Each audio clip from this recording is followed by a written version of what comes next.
Everyone. Good afternoon. We're happy to have you here today with us on Friday, July 21 at 1 p.m. Eastern Daylight Time. We're in the process now of going through this fifth session of 8 sessions. On previous sessions, I may have said it ends on the 21st. Apologies. We're going to end this on, if Violetta can correct me, August 3rd, correct?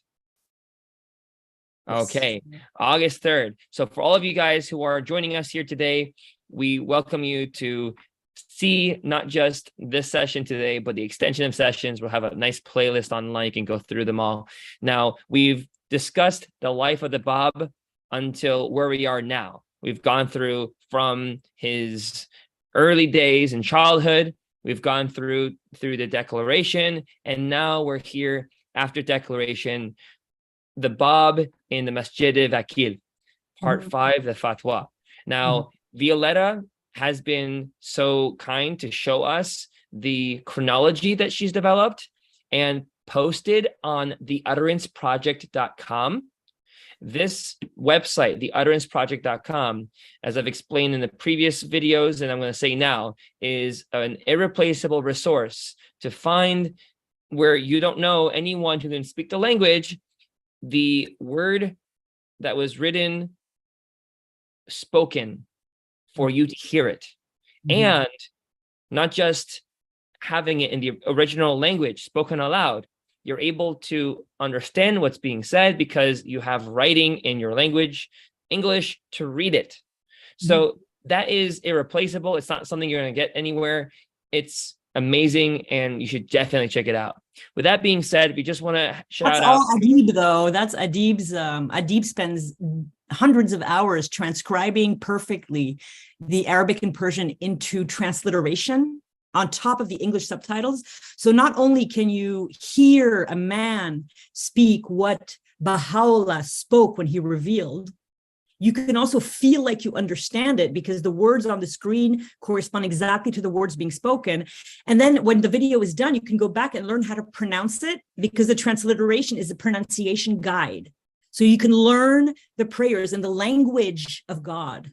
So that's great. Listen, we're done with introductions. Everybody knows who I am by this point. If they don't, they can look at the first video. We're going to just jump right in because we got a lot of stuff to cover, and I am not hitting my goal today. Is that cool?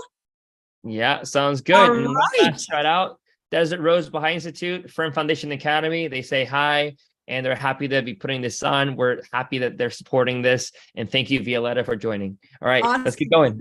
Yes, let's go. Okay, so yesterday, just a 1-second catch up. Yesterday, we finished with the Bab returning to Shiraz.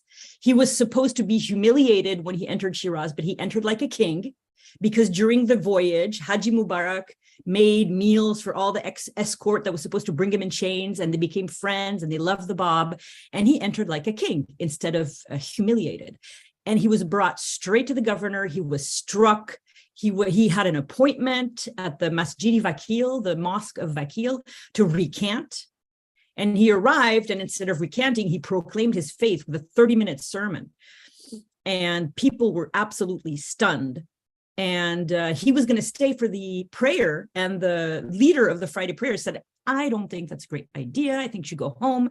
Everyone's worried about you. And that's where we left it. So the Bab went home. And this is what happened. This is part 5 of the Bab in the Masjid Vakil, the Fatwa. So Sheikh Hussein, that really annoying person who was on the boat with the Bab and almost got thrown off because he was such a pest. He was originally from Shiraz and he hates the Bab, even though the Bab saved his life on that ship. He really hates the Bab. So he continued to attack the Bab physically and verbally. And the Bab was interrogated and he was treated with disdain. And at the instigation of Haji Abul Hussein, a brother of the wife of Haji Mirza Sayyid Muhammad, the Bab's uncle, 3 Muslim clerics signed the Bab's death warrant so that, in their words, they could finish off this Sayyid. Now, remember how I said that the mother of the Bab would intercede for him a lot. She interceded for him to save his life when he first arrived in Shiraz, sent her brother to save his life. He paid his bail. He became his guarantor under the condition that the Bab would stay in house arrest the time he was in Shiraz. Now that the mother heard that her beloved only son was to be put to death, she interceded again. And so Fatimi Bagum, the mother of the Bab, plus the sister of Khadija Bagum, the wife of the Bab, sister, and a third woman, persuaded Sheikh Abu Turab. So Sheikh Abu Turab was the one who was leading Friday prayers. He's the one who asked the Bab to come up the steps. He's the one who told the Bab, why don't you just go home instead of doing your prayers here? He's the one who officiated the Bab's wedding. That's him, Sheikh Abu Turab. So these three women, the mother of the Bab, a sister of Khadija Bagum, and a third woman, persuaded him not to sign, went to him and talked to him, and he was a very important leader in Shiraz in Islam, and he refused to sign the execution of the Bab that the three clerics had brought him. He threw the paper to the ground, the fatwa, the order of execution. He threw it to the ground angrily, and he said, have you gone out of your minds? I will never put my seal on this paper because I have no doubts about the lineage, the integrity, piety, nobility, and honesty of this Sayyid. I see that this young man is possessed of all the virtues of Islam and the humanity of all the faculties of intellect. And there can only be two sides to this question. He either speaks the truth, or he is, as you allege, a liar. If he be truthful, I cannot endorse such a verdict of death on a man of truth. And if he be a liar, as you aver, tell me which one of us present here is so strictly truthful as to sit in judgment upon this Sayyid. This is what Jesus Christ said. Let he who has not sinned cast the first stone. And then he said, away with you and your false imagining, away, away. Had Sheikh Abu Turab signed the verdict, the Bab would have been executed in Shiraz in 1845. So really, his mother saved his life. So now we're going to look at the period, the last remaining months he has to spend with his wife, which is 1 year and a few months from July 1845 to September 1846. The whole time, the Bab is under house arrest in Shiraz. And now this is a painting that I call House Arrest. It's a digital painting. It's an artistic interpretation of the very futile attempt of the government, the Persian government, to restrain the influence of the Babi faith by imprisoning the Bab. You're going to see that the Babi faith is going to grow regardless of whether or not the Bab is free or under house arrest, meaning that putting him under house arrest was useless because the faith still grew like wildfire in Persia. So after these public, this is something that is really very unique to the Bab's ministry, these proclamations in front of hundreds of thousands of people. When he was at Mecca at the Black Stone, and he said, I am the Qaim that you have awaited, and he said it 3 times really loudly in front of 100,000 people. And then he comes back to Shiraz, and he had already added a verse to the obligatory prayer, and Qudus and 2 other Babis were tortured and kicked out of the town. And then he came to the mosque of Vakil and he proclaimed again in front of thousands of people. This is something that Baha'u'llah never did. He never proclaimed in a mosque. He never stood in front of at Mecca. This is something the Bab did. See, all these things are like a break, very, very energetic, very powerful, very public break with Islam. Baha'u'llah, his proclamation is like this ocean that just grows in 3 large swells. You have the first swell in Edirne, the second swell in Akka, and the third swell in the Kitabi Akdas.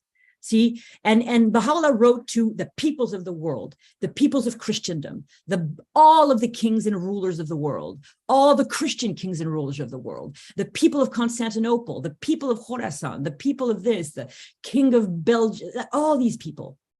Not the king of Belgium, maybe the king of Austria.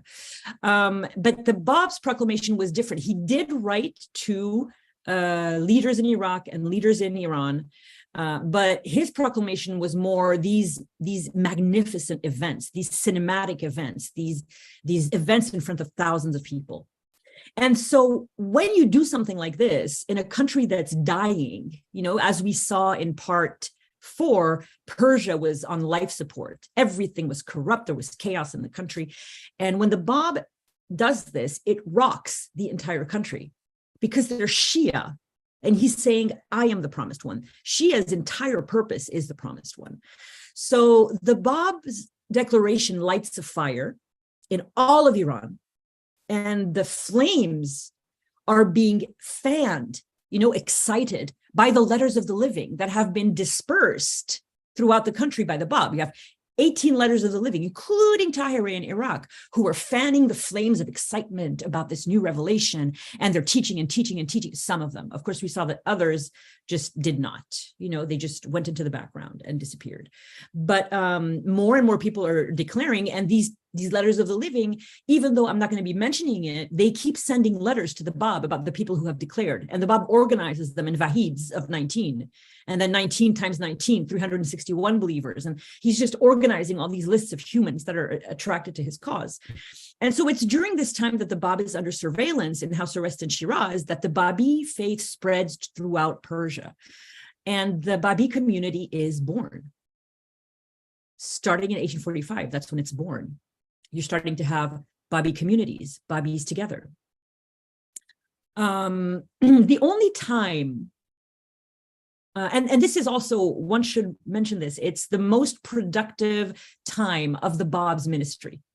The only other time during his ministry that the Bab was surrounded with disciples, other than when he's under house arrest, is the first few months after his declaration, when the letters of the living were entering and leaving his house.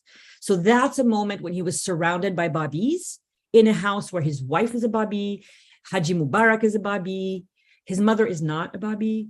But now he's again in the house with his mother, who's not a Babi, but his wife who is, and Haji Mubarak and Fizeh, and all these people, these now disciples. The letters of the living are no longer here. They're all doing their thing. They have their assignments. So between 1845 and 1846, significant numbers of Babis are able to enter his presence and receive tablets and instructions from the Bab.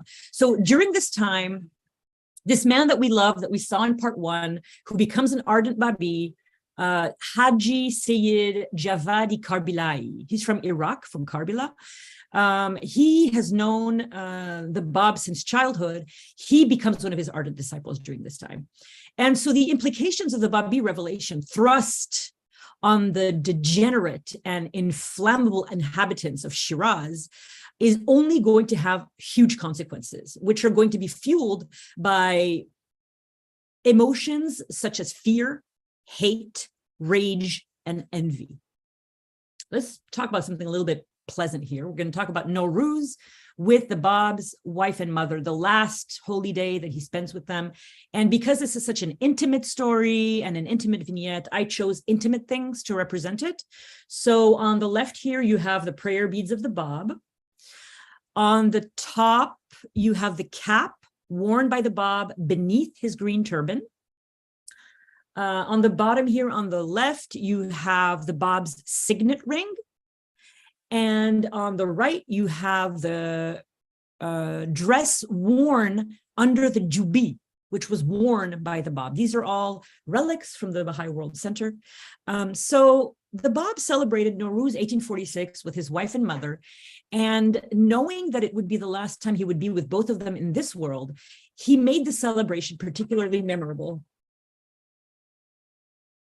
Sorry. He showered Khadija Begum and Fatima Begum with his love and his affection, and cheered their hearts with wise counsels and a lot of his affection, and he dispelled their worries. And during this time, the Babis who were in Karbala, Iraq, they had been eagerly awaiting the Bab's arrival, and they finally learned that he'd been arrested and would not be coming. Some of them lost their faith. The Bab sent instructions to the Babis of Karbala and those of Shiraz to leave for Isfahan. And so you see here, you see the omniscience of the Bab, because after Shiraz, he's going to go to Isfahan, but that's in July, that's in a year, and that's in like 14 months. But he's already telling them, go to Isfahan. So by the time he gets to Isfahan, there's going to be a group of Babis there waiting for him. You see how he's omniscient. He knows what's going to happen. So this is what I was talking about earlier, is the growth of the Babi community during the Bab's house arrest. So the faith of the Bab reaches Zanjan. That's an indication of how fast and how intensely the faith of the Bab was spreading between 1845 and 1846 in all of Persia. In Zanjan, there was a cleric named Mullah Muhammad Ali. He was a man of great knowledge, and he is better known to us Baha'is as Hujat, the proof. And he is destined to play an unforgettable role in the history of the Babi faith. When Hujat heard what happened in the mosque in Vakil, in Shiraz, he sent a very trusted envoy named Mullah Iskandar to investigate carefully the claims of the Bab.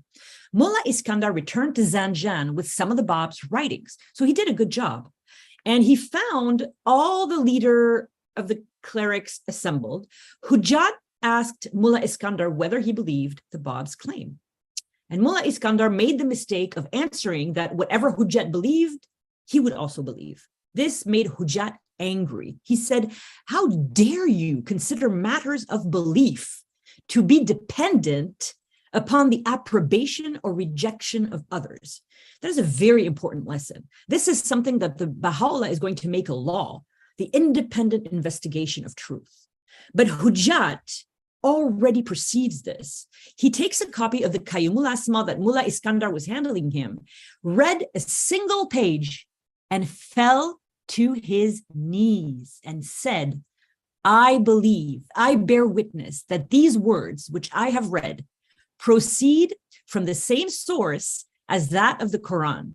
Whoso has recognized the truth of that sacred book must needs testify to the divine origin of these words and must needs submit to the precepts inculcated by their author. I take you, members of this assembly," talking to the clerics assembled with him, "as my witnesses. I pledge such allegiance to the author of this revelation that should he ever pronounce the night to be day and declare the sun to be a shadow, I would unreservedly submit to his judgment and would regard his verdict as the voice of truth." This is after reading one page. Do you see the intensity of the Babi dispensation? Everything is much more intense. The people who believe, they make proclamation to mosques. The people who believe, they make speeches to a bunch of clerics, and they say, if he says the night is the sun, the night is the sun, I'm going to believe him, you know? And he is apostatizing himself to Islam by doing this, right? In Islam, you cannot believe on anybody but the seal of the prophets. So this very respected cleric reads one page of the Qayyumul Asma, falls to his knees, and declares apostasy to Islam because he says, "I believe him. I believe he is the promised one. I believe his words are equal to the Quran."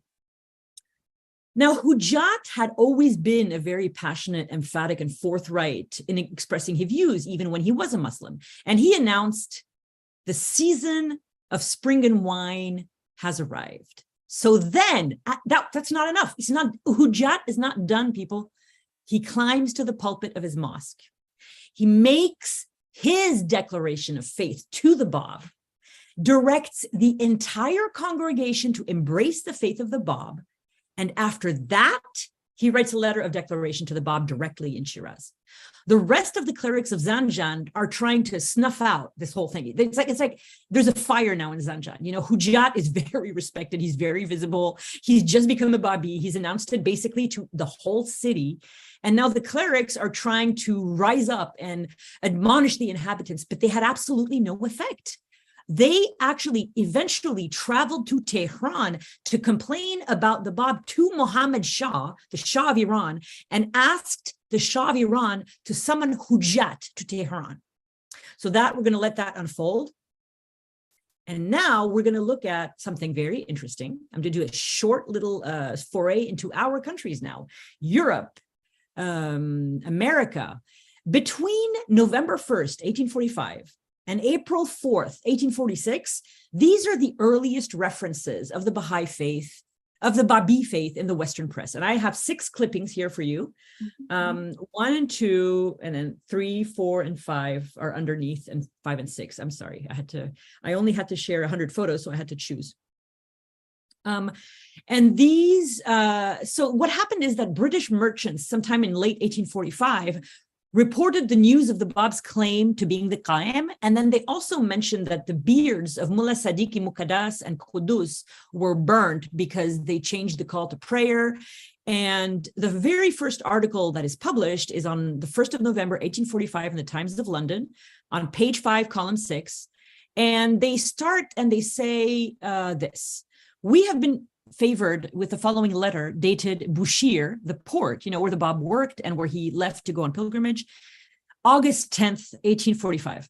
A Persian merchant who has lately returned from a pilgrimage to Mecca has been for some time endeavoring to prove that he was one of the righteous successors of Mahomet. And there had been a right to demand of all true Muslims to mention him as such in their profession of faith. That's when he changed the call to prayer. That's what they're saying, that he's asking people to say that he's the successor of Muhammad. And then they say that they heard that he repeated his claim in Shiraz at the mosque. And it's very, very long. And then the mullahs at Shiraz sent men to Bushir with power to seize the impostor. So they stopped their article before his declaration of faith, but they're talking about Mecca and the change of the call of prayer in Shiraz. So it's mainly an inaccurate report, but it's a historical. It's really historical that the faith of the Bab is mentioned 1 year after it is born in newspapers in London, in Fayette, Missouri. And this is basically sort of a heat map of where these articles happen. They happen in Virginia, in Scotland, in Keene, New Hampshire, in Dumfriesshire, Scotland, in Washington, D.C., Massachusetts, New York, Alexandria, Virginia, Boston, Massachusetts, Troy, New York, Louisville, Kentucky, Philadelphia, Pennsylvania, Worcester, Massachusetts, Exeter, New Hampshire, Milwaukee, Wisconsin, Ann Arbor, Michigan, Montpelier, Vermont, Augusta, Maine, everywhere, basically. Even all the way to Adelaide, Australia, Sydney, Australia, Melbourne, Australia, and Wellington, New Zealand. So now we're going to look a little bit at the growth of the Babi faith in Shiraz. This is also when the faith becomes established in Shiraz. And so they're the first few believers are really a varied group. There's Sheikh Hassani Zunuzi, who is going to be one of the amanuensis of the Bab, and also his brother, Haji Abdul Hassan. He's a fellow pilgrim of the Bab. Then there is a nephew of the Sheikh Abu Turab. His nephew becomes a Babi, the nice sheikh, the one who saved the Bab's life by not signing the fatwa. Then there's a man who makes stirrups for horses. He becomes a Babi. Then there's a descendant of kings who becomes a Babi. There is a baker, a quilt maker, a renowned poet named Mihdi, known by his pen name Sabir. There is a man who holds the keys to the shrine of Shah Shirag in Shiraz. So you see, there's like a quilt maker, it's just a lovely, varied group of people, very representative of Baha'is even, So now we have Mullah Hussein, who comes back to Shiraz, the first letter of the living after his massively successful mission in Tehran. So when Mullah Hussein was in Isfahan, he received news the Bab was in Shiraz. So he discarded his clerical robes and his turban, and he disguised himself like this man you see here. This man is a Persian hill tribe from the far western part of Khorasan, which borders with Afghanistan, and this is a Hizari tribe. This is the disguise that he used, which is good because they're very, very far from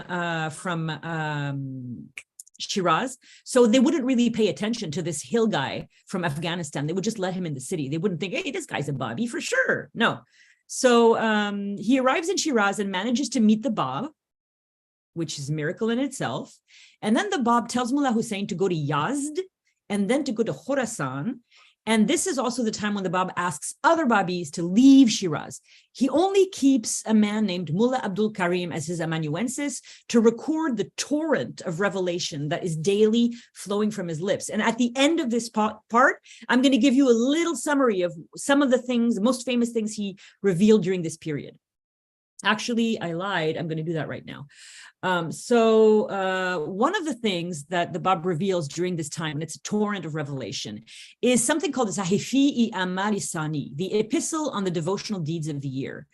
And this is 14 chapters in which the Bab provides prayers and tablets of visitations for the 12 months of the Islamic lunar calendar. And you see here, he is revealing, this is his revelation, but he is not revealing for the Babi calendar because he hasn't written that yet. He hasn't revealed that yet. He's writing for the Islamic calendar. So you see in this, the type of thing he's revealing, you see how he's at the juncture of the Islamic dispensation and the Baha'i dispensation. You know, he's still connected to the Islamic dispensation in a way because he is offering this as a gift to Muslims in a sense, you know, because Babis, they're soon going to have their own calendar, but this is devotional deeds for the 12 lunar months of the lunar calendar. Now, one thing I'd like to mention is that one of the reasons that I have a lot of information on these things is two things. One is The Gate of the Heart, Understanding the Writings of the Bab by Dr. Nader Saidi from the University of California at Los Angeles. And the other is a free index called the Partial Inventory. And it was created by Dr. Stephen Phelps, who is one of the most knowledgeable people in the world about the revelation in Arabic and Persian. And it is basically, it provides an identification number to every single thing that we know currently exists outside of the World Center for Public Access of the writings of the Bab, Baha'u'llah, and Abdul Baha. That is how I can confidently tell you that they were revealed in Arabic, they were revealed in Persian. I can tell you who they were addressed to. I can tell you the first lines. This is the partial inventory, and it's available on a website called loomofreality.org. And you can download it and search in it. And it tells you, for example, where every single gleanings from the writings of Baha'u'llah comes from, what tablet it comes from. And for example, the ID to this one, the Safi Amal-i-Sani, the epistle on the devotional deeds of the year. This one is BB for the Bab. Baha'u'llah is BH. This is BB 00025. So I really recommend that you visit Loom of Reality and check that out. I'm going to give a presentation on that at some point, I think. So another commentary is Tasfiri Bismillah. And there is also Tasfiri Ha, I think, at some point. Is it? No, maybe not right now. Tasfiri Bismillah. And this is really the content of the first part of the Bab's revelation, which is the theme of the first movement of his revelation is interpretive. And this is exactly a good example of an interpretive tablet or commentary. It's a commentary on Bismillah, the first word of the Quran. Bismillah, Ya Rahman, Ya Rahim, I think is how it begins. And it's a commentary on the 4 levels of mystery. And these are the types of things that the Bab said as a child. He mentioned to his sheikh, Abid, he would say, what is the meaning of Bismillah? What is the meaning of Ha? Who is he? You know, and now that he's revealing, he's answering his own questions in childhood, and he's saying, this is the commentary on Bismillah. This is the commentary on the letter Ha, you know. Now, another one is a commentary on the occultation prayer. This is also a commentary. The occultation prayer is the Sarhi Du'ai Ghaibat. That's the name of this commentary. It's also called the Tafsiri Ha. It's also called, it has several names.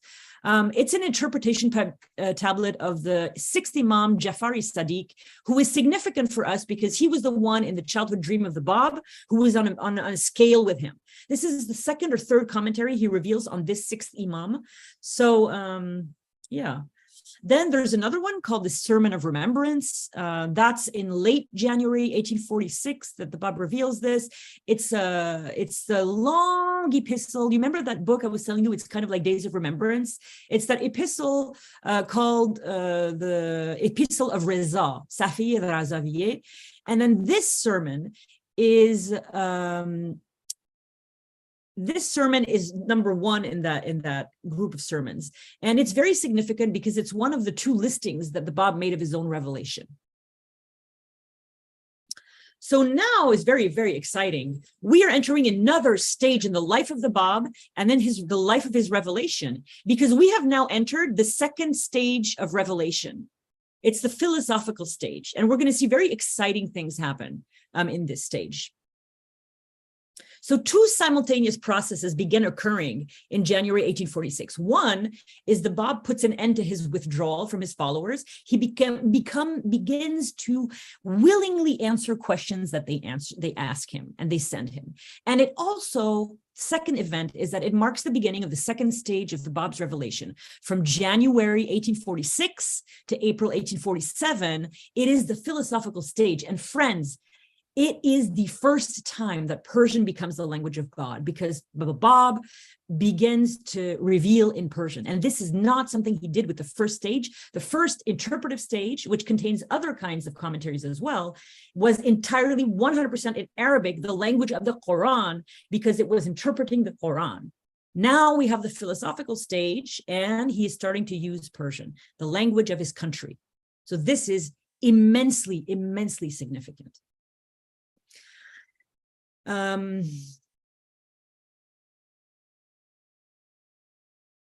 Okay, there's several more. I'm going to let you discover them.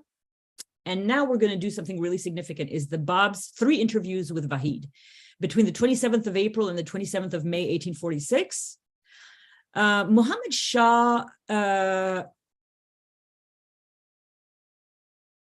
Shah is dealing with a very unstable country. You know, this country, I've said before, is on life support. All the institutions are crumbling. There is lots of illnesses. Millions of Persians have died from illnesses like cholera.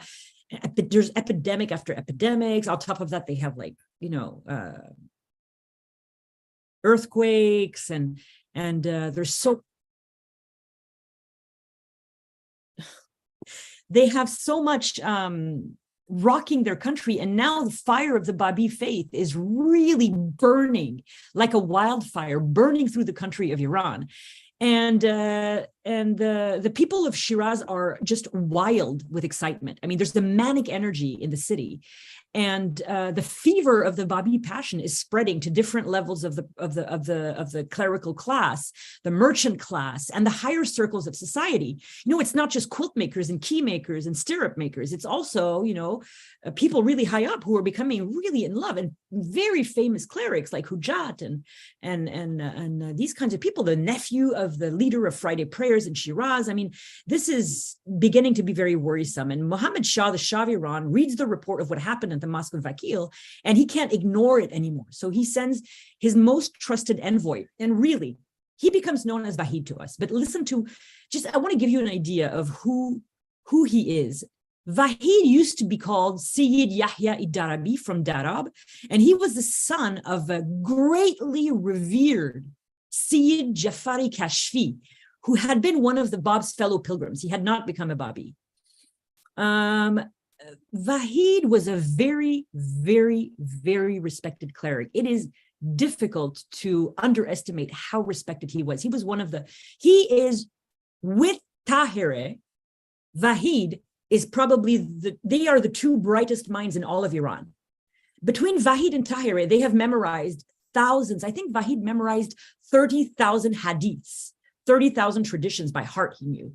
And Tahirih was on par with him. I mean, Tahirih because she was a woman, there is not as much emphasis on her intellectual ferocity, but she was equal to Vahid in her intellectual standing in Iran at the time. He wasn't only open-minded, he was a very imaginative person and passionate by nature. He had actually wanted to investigate the claims of the Bab, and so he was quite happy when the Shah assigned that to him as a duty as a special envoy. So he arose to the opportunity and headed out for Shiraz. And on the way to Shiraz, kind of like Mullah Hussein, he came up with a series of tests, questions that the Bab should answer that would, yes or no, determine the truth of his mission. So, the thing is, the difference between Mullah Hussein, Vahid, and Qudus is Qudus wasn't really a cleric. Qudus was like a person. These two, they were highly educated clerics. So Vahid and Mullah Hussein, when they met the Bab, they were like, well, I have several questions to determine if you are indeed the promised one of Islam. And Qudus was like, no, I recognize you by your gait. You are the promised one. I will follow you to my death. See the difference?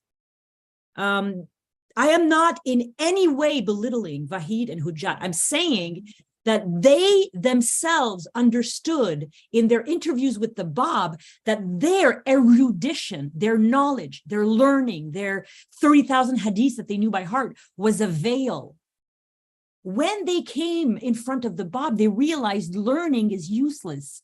This is a manifestation of God.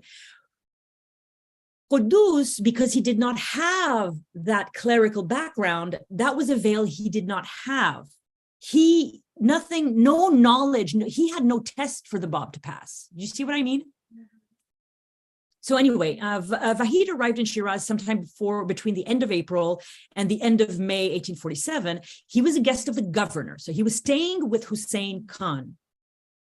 And Haji Sayyid Javad Ikarbilai, our Iraqi friend who knew the Bab from childhood, arranges a meeting between Vahid and the Bab in the house of Haji Mirza Sayyid Ali.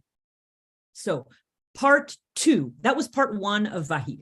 Part two of Vahid, arrogance. And this quote, you can't see it in its entirety. It says, I have in his presence expatiated unduly upon my own learning. See what I mean? That's what I just said. That's exactly what I just said. So when he arrives in Shiraz, Vahid meets an old friend of him, Azim. Azim, by the way, is going to be completely nuts in a few years. He's not going to recover from the death of the Shah, and he's going to be the one who organizes the attempt on the life of the Shah. Okay? He is the one who forces Baha'u'llah into prison and into exile and second and third exiles. That's all his fault. But at the time, Azim is a devoted follower of the Bab. And the only advice he gives his friend Vahid is if you're speaking to the Bab, be as courteous as you possibly can. And as we know, dear friends, we've been together like 8 hours now. This is the 9th hour we spent together. We know that a theme in the Bab's life is courtesy. And so, of course, Vahid is just going to ignore that, of course. So he shows off his knowledge of mysterious traditions. He brings up one obscure passage from the Quran after another, and another obscure point of theology, and he brings in learned references of Islamic law, one after the other, and asks questions to the Bab, which, of course, the Bab answers extremely convincingly. But at some point during the meeting, the Vahid begins to feel humiliated by his own arrogance, and he becomes very admirative of the Bab's lucidity, of the Bab's calm, of the Bab's courtesy, of the Bab's knowledge, and his conciseness. So if Vahid is emphasizing the fact that the Bab was concise, you got to think that he wasn't being concise. He was probably being very verbose, So anyway, he goes back and he says this quote that I just read to you. And then Azim tells him, look, I told you. He reminds him, I told you to be courteous. So then there's the second interview of Vahid with the Bab, and that's astonishment. So now the Bab has had one meeting with the Bab, and Vahid has had one meeting with the Bab, and he comes a little more humble. He had, on his way to Shiraz from Tehran, he had all these questions he wanted to ask. When he arrives, he realizes he can't remember any of them. They're vanished from his mind. His mind, by the way, that can hold 30,000 hadiths can't hold 4 questions, right? He can't remember 4 questions or whatever questions he had. And then he's talking to the Bab, and he's realizing the Bab is talking to him, and the Bab is answering one by one in the order the questions that he had. He remembers his questions when he hears the Bab answer them.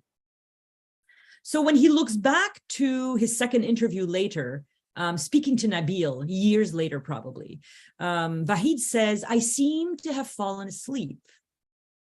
His words, his answers to the questions which I had forgotten to ask, they reawakened me. A voice still kept whispering in my ear. Might not this, after all, have been an accidental coincidence? When he met Azim that night, his friend was very, very cold to him. And he basically said, you know, all your learning, all these schools, they're really poison. They poison us to the truth. Can't you not just be humble when you see the Bab? Why don't you just try humility the next time? So this is part 4 in Vahid's interviews with the Bab, and this is now belief. I'm going to read this quote later, so I'm just going to leave it up. So Vahid makes a decision that in the 3rd interview with the Bab, he is going to ask the Bab in his innermost heart to reveal a commentary on the Suri of the Kawthar, but he's not going to speak it. He's going to, in his heart, ask the Bab, please reveal this commentary on the Kawthar. And here it's interesting because we are now in the 2nd phase of revelation of the Bab, which is the philosophical stage. But a commentary on the Kawthar really is interpretive. But you're going to see it's sort of both. It's more philosophical and interpretive. So anyway, he thinks that if the Bab does this, this is going to be proof that he is the promised one. It's going to be proof of his divine mission, and he's going to happily become a Babi. So as soon as Vahid enters the presence of the Bab, he has a sense of fear.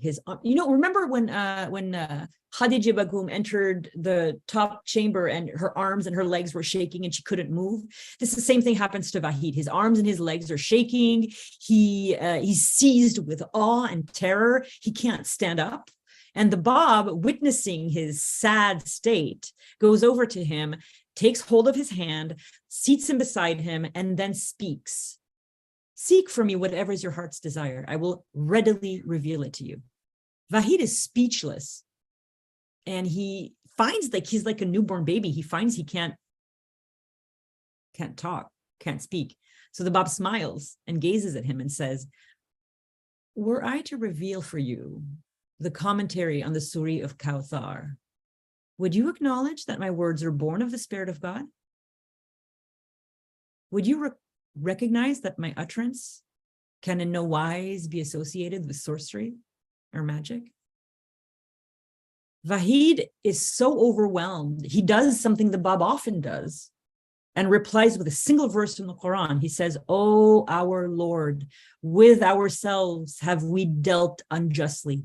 If thou forgive us not and have not pity on us, we shall surely be of those who perish." This, I think, is the beginning of belief for Vahid. I think he's starting to see that he is powerless in front of this divine revelation, and he's finally let go of his learning. He is just being a person right now. Before he was a brain.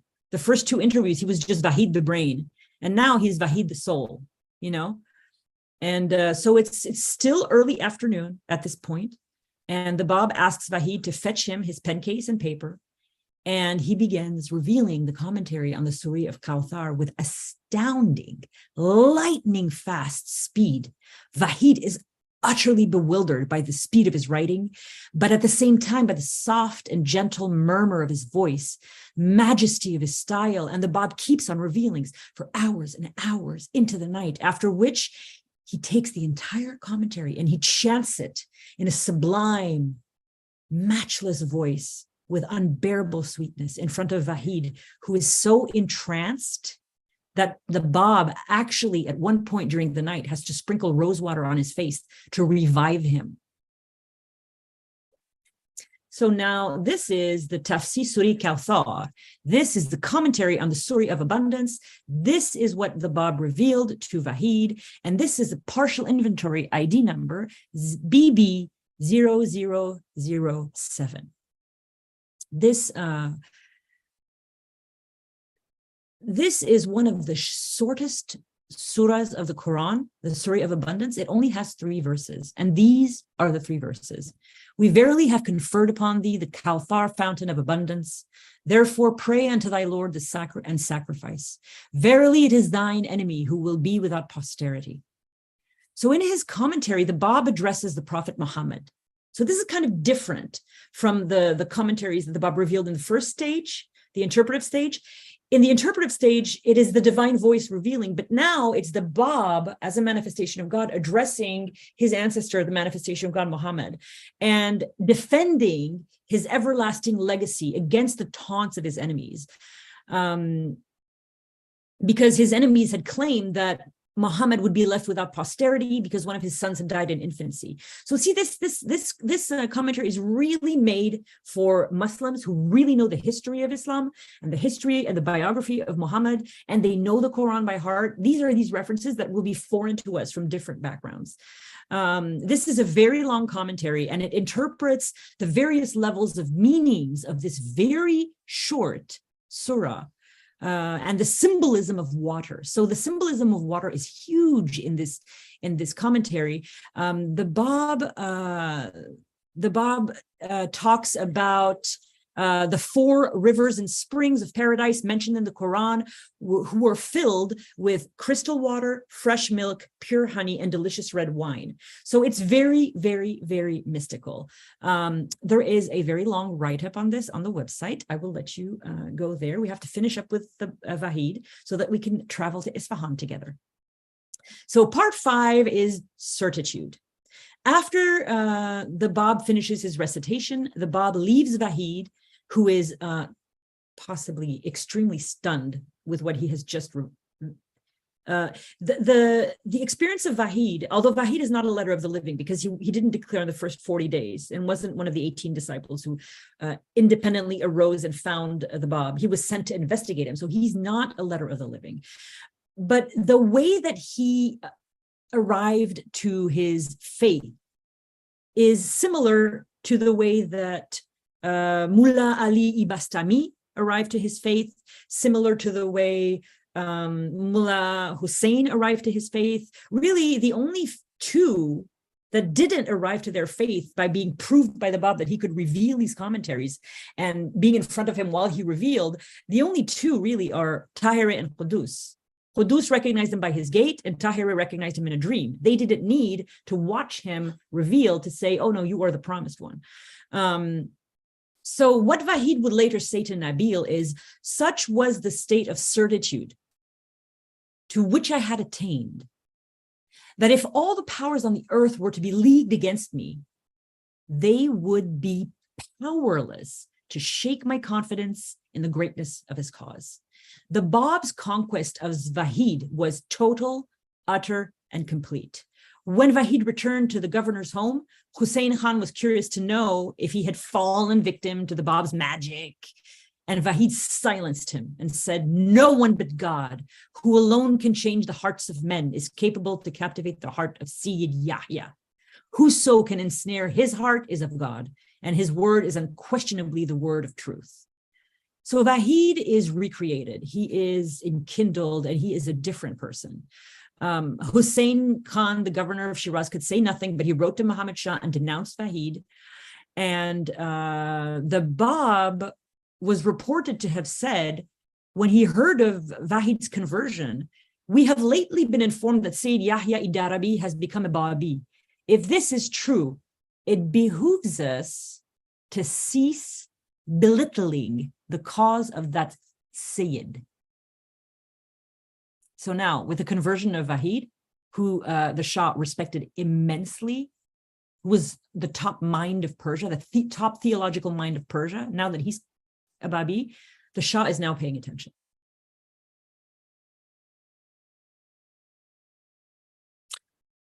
So the last 2 months that the Bab spends in Shiraz, in between August and late 1846, he rises up to defend Tahirih. Tahirih it was exactly like Vahid. She was so on fire. She could not stop teaching. She was afraid of nothing. She challenged every cleric in Iraq to a public debate with her, called the Mubahile. It's a tradition in Islam. You just go forward, and like the person who wins, basically you just get totally humiliated. And they knew she would wipe the floor with them. So none of them agreed to publicly debate her. Tahirih was absolutely terrifying. I mean,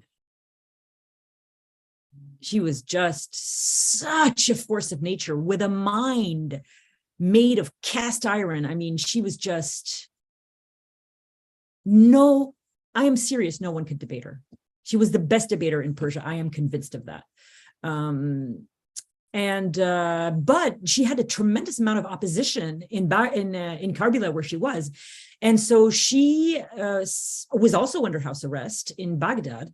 And she ended up in house arrest, but at the time that the Bab defends her, she's publicly teaching in Baghdad, and she has all these meetings, and she's speaking from behind a curtain, and all these people who are going to discover the faith later on, they attend her meetings, and the way she speaks is so passionate and so amazing and so literate and so learned, and so they can't find anything to say against what she's saying. So jealous sheikhis, who haven't yet accepted the Bab, but jealous sheikhis, followers of Sheikh Ahmed, write to the Bab asking if they should respect her opinions. And this is what the Bab says. And by the way, the Bab wrote, this letter was read aloud to the 70 Babis that lived in Kazimine, Iraq. This letter was read aloud to them. This is what the Bab said when people said, should we trust this woman, this Persian woman who's talking? The Bab said, concerning what you have inquired about that mirror, which has purified its soul in order to reflect the word by which all matters are solved. She is a righteous, learned, active, and pure woman. Do not dispute al-Tahirih in her command, for she is aware of the circumstances of the cause, and there is nothing for you but submission to her, since it is not destined for you to recognize the truth of her status. And this is not the only letter that he will write in defense of Tahirih. He writes another one in which he calls her the pure leaf. And he says, let none of those who are my followers repudiate her, for she speaks not, save with evidence that has shone forth from the people of sinlessness, the imams. So this is very important.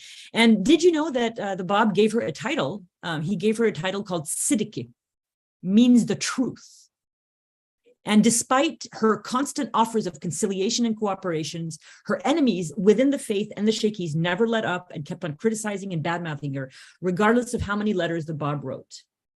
Now, I just want to make a quick mention that this is a commentary on the letter Ha, and this is kind of similar to he, and that is the question that the Bab had asked Sheikh Abid in his childhood. So this commentary is devoted to disclosing the structure of spiritual reality through an interpretation of the letter Ha, and that is definitely extremely philosophical. And this is another one, the commentary on the mystery of Ha. It was revealed after the previous one.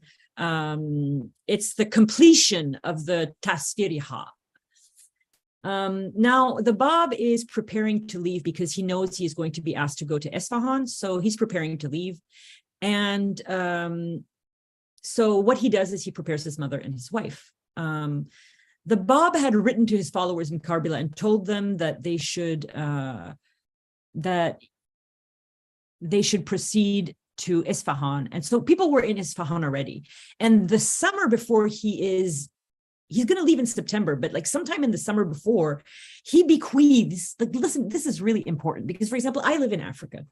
And in Africa, if a man dies, his family comes and kicks the widow out and leaves her with nothing. It happens every single day. Happens maybe once a month or twice a year to us in Africa. We have a friend that this happens to. And in Persia, it was the same thing. So what the Bab did was he bequeathed everything he had, his estate, his house, his property, jointly to Fatima Begum and Khadija Begum, so that when he is martyred, they are not going to be kicked out of the house. They are going to have something. Do you see that? That's omniscience. That's all-knowing. And he also counsels his wife, Khadija Begum, to be patient and resigned to the will of God. And he gives her the following advice. In the hour of perplexity, recite this prayer ere you go to sleep. I myself will appear to you and will banish your anxiety. The prayer has never been identified. The House of Justice has definitely stated they cannot confirm or deny that it is the remover of difficulties. So it's another, I prefer to believe it is another prayer that the Bab gave only to Khadija Begum. Khadija Begum would remain faithful to the Bab's advice and turn to him in prayer unfailingly. And he, in turn, by the light of his unfailing guidance, resolved all her difficulties and lit the path for her until the day she died.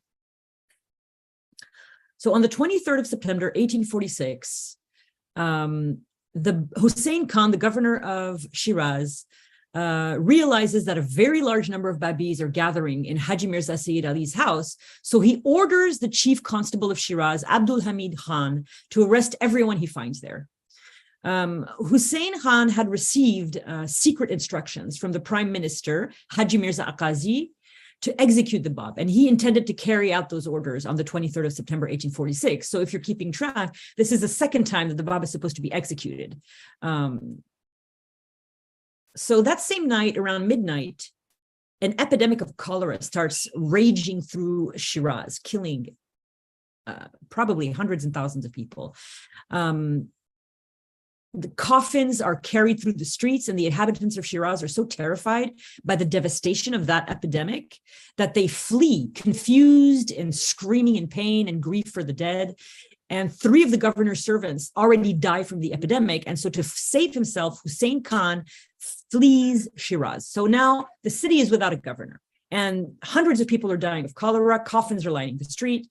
Abdul Hamid Khan, they scale the wall of the house of Haji Mirza Sayyid Ali, and they enter through the roof. And in Iran at the time, all the roofs were flat so people could sleep there in the summer. So they go in through the roof, which you can walk on, and then enter into the house through stairs probably. And instead of finding hundreds of Babis or whatever congregated there, all they find is the Bab and his uncle. And one other Babi, Sayyid Kazimi Zanjani from Zanjan, where the faith spread so fast. So the Bab and his disciple are arrested, and all the Bab's books are confiscated along with his papers. And the constable has to take him to his house because something is happening.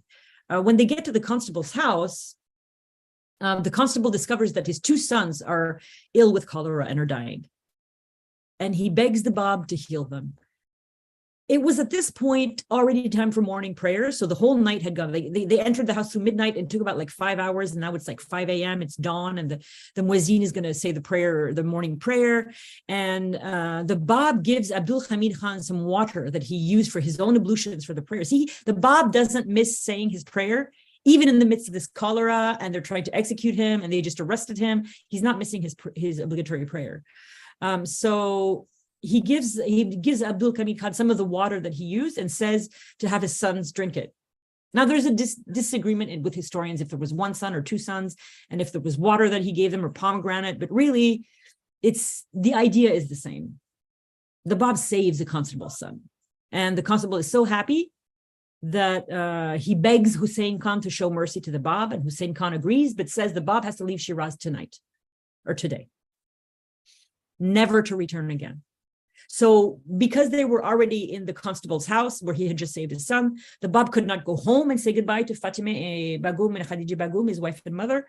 And so he left without saying goodbye to them. This is also the last time in his earthly life that Haji Mubarak will see the Bab. He will never see him again after September 1846. The only person of his family that is ever going to see him again in this earth is Haji Mirza Sayyid Ali, who's going to come on pilgrimage to see him when he is in Maku, I believe. So he tells Haji Mirza Sayyid Ali a message for him and the whole family, says, wherever they may be, his wife and mother, God's all-encompassing love and protection will surround them.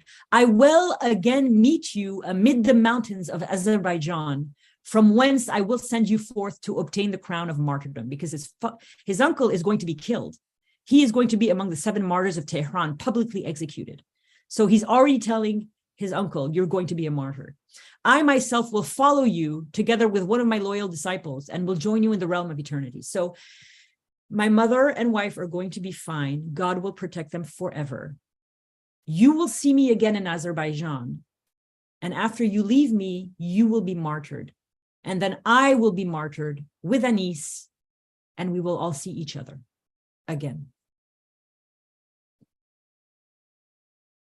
So the next day, 24th September 1846, after 15 months with his wife and mother in Shiraz, the Bab leaves them behind and is sent away from Shiraz forever to Isfahan, accompanied with the Babi who was in his house, Sayyid Kazim Zanjani. Now, this is a very interesting vignette here, is the what happens to the Bab's family when he leaves. So at the end of September 1846, Hussein Khan turns his anger to the Bab's distressed family. And he first threatens Haji Mirza Sayyid Ali. Then after this, he orders his men to break into the house of Haji Mirza Abul Khazim, Khadija Begum's brother, who was very ill. The man is ill, and he orders people to break into his house. So they dragged this poor man out, Khadija Begum's brother, to Hussein Khan's residence, insulted him and fined him. And because he was unable to walk home, porters had to carry him home. Then Hussein Khan warned the people of Shiraz that if anybody was caught with so much as a sheet of the Bab's writings, they would be severely punished. So terrified Shirazis brought bundles of the Bab's writings. Remember those writings that he wrote on these large pieces of cashmere paper when they were visiting him when he came back from his pilgrimage? All of those, thousands and thousands and thousands of those, they came them in bundles and they threw them into the courtyard of Haji Mirza Sayyid Ali. They threw so many of the Bab's writings that he had revealed to the people of Shiraz that they lined, stacked high, the walls of the courtyard. And all these beautiful, exquisite sheets of paper, the Bab's writings on cashmere paper. And Haji Mirza Sayyid Ali, so kind, said that you can't burn these, you can't throw them away. He asked the women of the house to wash off the ink in large tubs by hand and then bury the blank sheets of sodden paper, a more respectful way of disposing of the holy writings. Just think, all the people of Shiraz who ever got a tablet from the Bab, throwing them into bundles in that courtyard, piles and piles, and the women of the family washing the ink off, and then burying the wet paper in the ground of Shiraz. So in the middle of this confusion, Hussein Khan rounded up the Bab's followers and devotees and had them beaten severely and then extorted money from them to free them. And then Haji Mirza Abul Kazim, who wanted to settle his business affairs so he could take his family from Shiraz to safety, wrote to Haji Mirza Sayyid Muhammad, who was in Bushir, the eldest uncle, and told him what was happening. And a family member who was related to the Bab by marriage was now denouncing the Bab and his uncle in Shiraz. And so it was a mess, and the family had to get together. And he warned his uncle when he was writing the letter to him in Bushir. He said, some people may feel ashamed and keep within bounds when they see you because you're related to the Bab. So Haji Mirza Sayyid Ali's house was raided a couple of days after that letter was sent. Okay. Any questions? Any comments? Any things you want to talk about? Let's take a little break before I continue.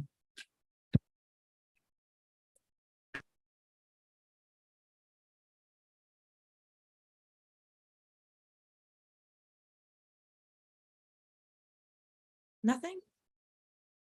Have I stunned you? Have I bored you? All I have is a question about the ha or he. Yeah. When I was always under the impression that that was a spiritual letter denoting the spirit of God, such as when God said, you are no longer Abram, you're Abraham, you are no longer Sarai, you are Sarah, with the ha. It is that. I mean, it's also the ba and the ha. So it seems like there's some cognate. I've never read those before, but I'm wondering if it's something like that. Mhm. Okay, let me look.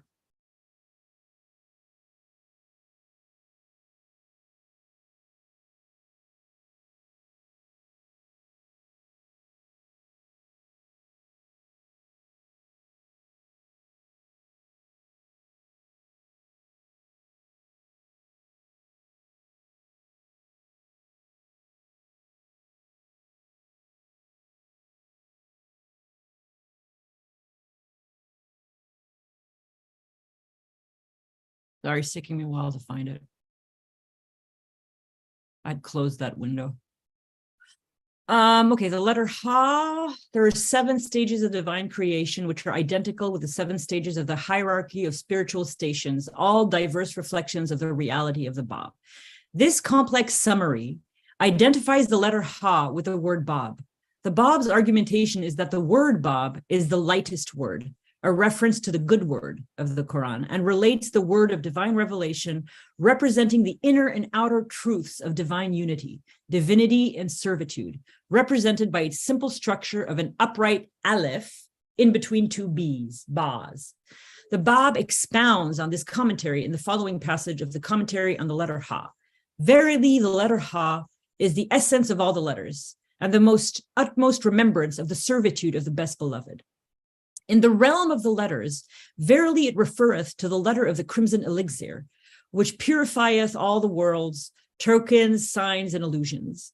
By virtue of this letter, divine unity is affirmed, and the realm of pluralities is negated. Verily, those endued with true understanding recognize the truth of all the worlds through the symbolism of this letter, for that which is not there cannot be known except through that which is here. The letter Ha is the number of that word, which is the lightest word revealed by God in the Quran. That letter is identical with that word in all its outward manifestations and inward meanings, for verily the root principles of letters is the point. And when the point unfoldeth, it appeareth as the letter Aleph. And when the letter Aleph submitted unto its Lord, gate of the heart, it became the letter Ba, B. And Gate of the Heart, that's the title of the book. So that's where he got his title from, which is the same as the very letter of Aleph. And thus is the point is set between the letter Ba. Verily, that word is not but the upright Aleph between the 2 Bas. That referreth to the cause of God between the twin names. Thus God hath not ordained for this word, unlike other words, any half, third, or fourth measures, for it is the manifestation of the everlasting light, and not proceedeth from it. Revealed shortly after the commentary on Ha, the commentary on the mystery of Ha represents the completion of the commentary on Ha. In the commentary on Ha, the Bab emphasizes the incontrovertible testimony of his own writings and identifies the recognition of his true station with recognition of the divine revelation that is present within all beings as the ultimate mystery and truth of all reality. In both the commentary on the letter Ha and the commentary on the mystery of Ha, the Bab explains that any true spiritual journey depends on adopting the perspective of the heart. This perspective contains 2 conflicting realities.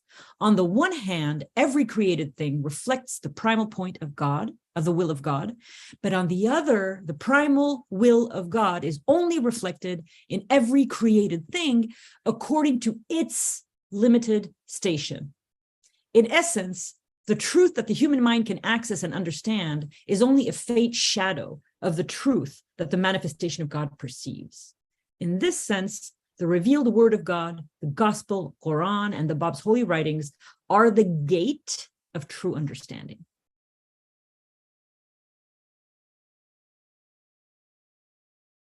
So that kathar, meaning the water, which is the water of life or the spirit, that symbol is in the book of Revelation, where you have the river of life and on either side the tree of life, which is the Bab and Baha'u'llah, which take, of course, from the river through their roots, this Ha, the kathar. That's what I'm getting.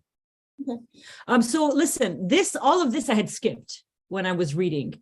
I am more than happy to not skip anything and to tell you everything that's in the chronology. But Peter Terry is going to have to find me some more dates because I can't finish by the 3rd of August if I do that.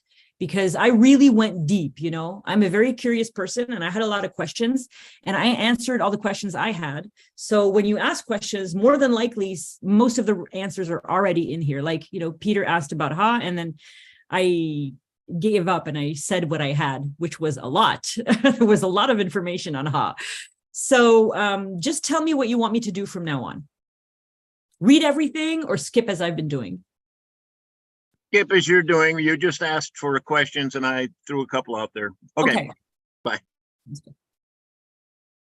Okay, so all right. So let's just take a minute to take stock of where we are right now. We've seen the childhood of the Bab, his youth. We've seen the Bab as a merchant in Bushir. We've seen him return home and get married, lose his son, receive divine revelation, make his declaration, then make his declaration again and again and again and again with all of the 18 letters of living. He's dispersed them. They had missions, but they were supposed to be quiet. And then he went to Mecca on pilgrimage and announced that he was the promised one. And now they can proclaim openly. Now the fire of Persia is burning throughout Iran. He returns home. He is asked to recant, but instead he proclaims publicly. He's under house arrest. But while he's under house arrest, the faith grows so much that they decide to kill him. But instead of killing him because he saves the son of a constable, they say, okay, but you leave and you never come back to Shiraz. So now this is where we're at. We're going to look at the Bab's stay in Isfahan. So the first 40 days of the Bab's stay in Isfahan, and while the time that the Bab is in Isfahan, he is now 27 to 28 years old. His 28th birthday will be in Isfahan. And so his first 40 days in Isfahan, Isfahan, which is 300 miles, by the way, north west of Shiraz, 480 kilometers. The route is symbolic. We don't really know the route he took, but it's like, I just kind of drew a little wavy route, you know, imagining like little hills and things. So two factors seem to have played a role in the Bab's decision, because he wasn't exiled to Isfahan, he decided to go to Isfahan. So two factors seem to have played a role in his decision.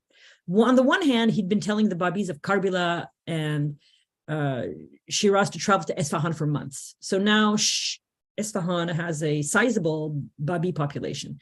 And on the other hand, he received a favorable response from the governor of Isfahan, Manuchir Khan, and it was a very friendly response. And so that really made him want to go to Isfahan, I suppose. And already there were Babis waiting there. So on the 24th of September, 1846, the day after he was taken from his home, so suddenly, the Bab leaves for Isfahan and rides out. So the distance is 480 kilometers. And in the 19th century conditions, traveling by horseback, that would have approximately taken 6 days, you know, traveling all day and resting at night. So we want to assume that he arrived in Isfahan around the end of September 1846. And this is the governor of Isfahan, Manuchir Khan. Manuchir Khan was a slave. He was a Georgian slave, a eunuch. You can look that up. And he rose through the ranks of public service. And because he was such a remarkable man and had such remarkable abilities, and he enjoyed the confidence of the Shah, he became a governor. See, now this is why slavery in Iran was very different from slavery in America, because he started as a eunuch, as a slave, and he became the governor of a city. So as the Bab approached Isfahan, he wrote a tablet to Manuchir Khan, the man pictured here. This is a small lacquer box with a picture of Manuchir Khan, who's Georgian. So he's a European, actually. He's a white-skinned person, I would imagine. And the Bab's companion delivered the letter to the governor. And so for the first 40 days, the Bab spent in the home of the Imam Jumi, the leader of Friday prayers. They're very important people. We're going to see them over and over again. He was also known as Sultanul Alama. And Manut Sher Khan asked him to host the Bab. So the Imam Jumi sent his brother with an escort to meet the Bab outside the city and welcomed him in person at the gates. And he went so far as to pour hands on the hand of the Bab, something that attendants usually did. By the time the Bab arrived in Isfahan, there was a large number of Babis there, and Babis had come also from Isfahan itself. Isfahan had native Babis there. So it's important to remember that this period of 5 months in Isfahan is going to represent the only period of calm, tranquility, comfort, admiration, and respect that the Bab is going to experience in his life after his declaration. Although there is a small period of opposition after the first 40 days, but this is the last period of well-being that he's going to have. That's why I chose a nice color for it, a nice purple. So there's an interesting surah that is revealed in these first 40 days. Is the Imam Jumi was so enthralled with the Bab that one night after their evening meal, he asked the Bab to compose a commentary for him on Surah 103 of the Quran, one of the shortest chapters, called the Surah of Al-Asr, the Surah of the afternoon. There and then, the Bab picked up his pen and, to the amazement and delight of those who were present, revealed his commentary in a single night, writing again with astonishing speed. By midnight, the Bab had revealed a number of verses equal to a third of the Quran, dedicated to expounding on the many spiritual implications of the first letter of this chapter of the Quran, the letter Vav, a letter whose importance Sheikh Ahmadi Ahsai had emphasized and which symbolized the advent of a new cycle of divine revelation. Soon after this, the Bab, this seems to be a habit that the Bab had, was to reveal while intoning in an extremely sweet voice. And then when he'd finished, he would chant very beautifully. So after this, so we're after midnight now in the story, the Bab begins to chant the prayer that prefaced his commentary. And those who were present were just utterly entranced by the sweetness of his voice, almost as if bewitched. They instinctively rose to their feet, along with the leader of Friday prayers, and kissed the hem of the Bab's garment. A cleric named Mullah Muhammad Taqi Hirati was so overcome by the Bab's voice that he said, peerless and unique as the words which have streamed from this pen, to be able to reveal within so short a time and in so legible a writing, so great a number of verses as to equal a fourth, nay, a third of the Quran, is in itself an achievement such as no mortal without the intervention of God could hope to perform. And in this surah, the Surah of Al-Asr, the Bab interprets various parts of the short Quranic surah and discusses many fundamental issues in religion. So this is why it's philosophical in a sense. You know, this is the second stage of his revelation, how to recognize spiritual truth, the nature of the human being, the meaning of faith, the nature of good deeds, the preconditions of spiritual journey. And a memorable portion of the surah in the afternoon is a passage where the Bab interprets the last letter of the name of the surah, Ra, or R for Asr, as reference to the word Rahmat, grace. In this passage, the Bab expounds on the various meanings of the word grace, with which to apply every level of creation, from lowest to highest. So obviously, with the evenings like this, the fame of the Bab is beginning to spread in Isfahan. And this is a street in Isfahan from a woman traveler, Jane Dieu-Lafoy, who had a person engraving and drawing as she traveled around Tehran, Iran, in the mid-19th century.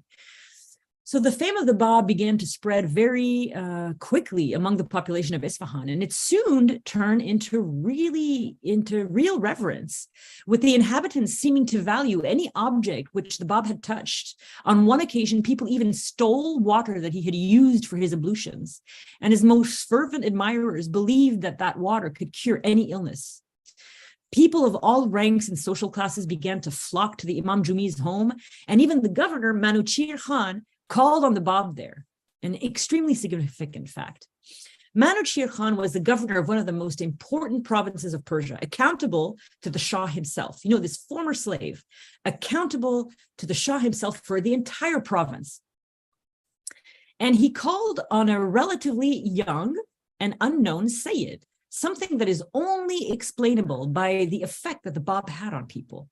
The Bab had arrived in his city as a fugitive and as an exile, and he would have a transformative effect on Manuchir Khan. Manuchir Khan would be totally different after the Bab's stay in his city. So an endless stream of visitors began calling on the Bab, and some were curious, they just wanted to see him. Others wanted to learn about the Babi faith, and others wanted him to heal them of their illnesses and their sufferings. But good things do not necessarily last. And there begins to be an opposition to the Bab in Isfahan from, you guessed it, the clergy, starting in around November 1846. There's a treatise that the Bab revealed here in Isfahan called the Treatise on Specific Prophethood. And he revealed it in honor of Manuchir Khan, because one day in a gathering of leading clerics, Manuchir Khan asked the Bab to reveal a theological treatise on Nubuwati Kasi, the specific station and mission of the Prophet Muhammad. Once again, the Bab obliged, but he asked him, which would you prefer, a verbal or written answer to your question? Manuchir Khan answered, a written reply would not only please those who are present in this meeting, but would edify and instruct both the present and future generations. So the Bab instantly took up his pen and started writing. And in 2 hours, he revealed this treatise on specific prophethood. It's 50 pages long, and it's very superbly reasoned when he proves beyond any possible doubt the claims and achievements of Islam. He concludes with a masterful dissertation on the subject of the advent of the Qa'im and the return of the Imam Hussein. And the Bab argues that nothing is accidental when things have to do with the manifestation of God, including the Prophet Muhammad. And above and beyond his revelation, in this case, the Quran, every aspect of the life of the manifestation of God, from the names of his parents to the place and date of his birth, is possessed with spiritual meaning for the sincerest of seekers. Of course, Manuchir Khan was just absolutely enthralled. He was so happy. The Bab made a lot of people happy in Isfahan, including this couple who could not conceive a child. These are the parents of Munir Khanum. So one night, the Bab was invited to a banquet of unsurpassed magnificence. 2 young brothers of Isfahan, Mirza Muhammad Hassan and Mirza Muhammad Hussein, which will later be immortalized as the king and the beloved of martyrs, served food that night. They were serving food. They were very young. At one point during the splendid dinner, Mirza Ibrahim, who was hosting people, turned to the Bab and begged him an immense favor. He said, my brother, Mirza Muhammad Ali, has no child. I beg you to intercede on his behalf and to grant his heart's desire.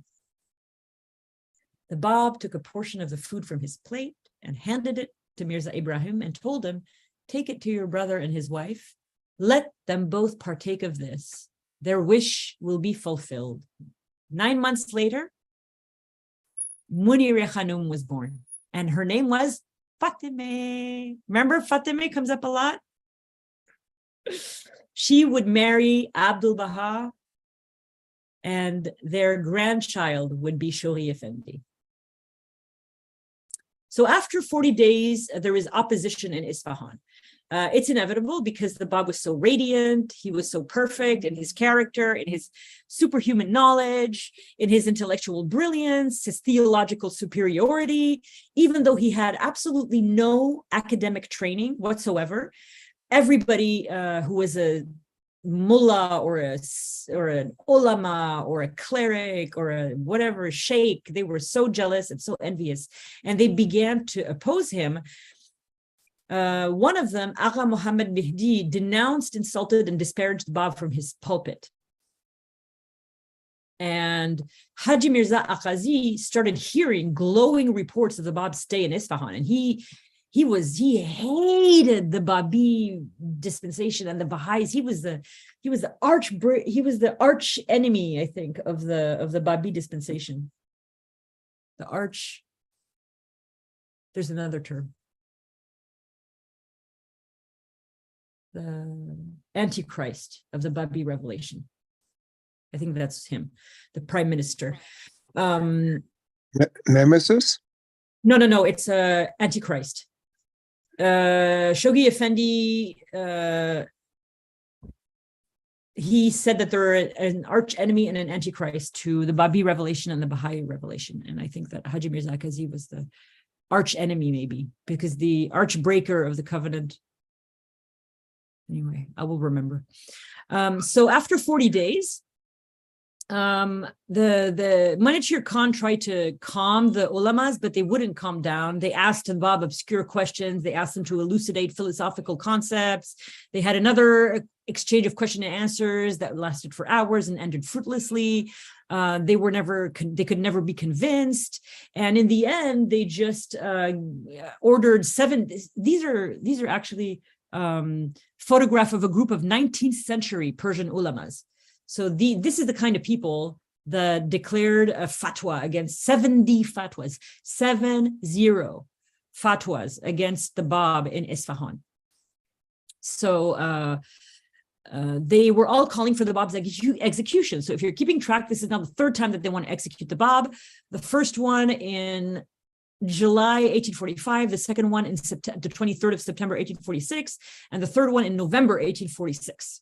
So everybody wants to execute him. So the Bab is in great danger in Isfahan, but Manuchir Khan does not want him to leave. So Manuchir Khan comes up with possibly the most hilarious thing I've ever heard in my entire life. It's a stratagem to save the Bab. And I made an infographic for it. Okay, so pay attention. You got to look at the screen for this one, please.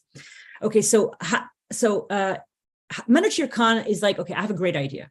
We're going to get you out of Isfahan and make people believe you're gone. And we're going to bring you back to Isfahan and we're going to hide you in my house so I can have you all to myself for the rest of your time here. So the first image, phase 1 on the left here, is 500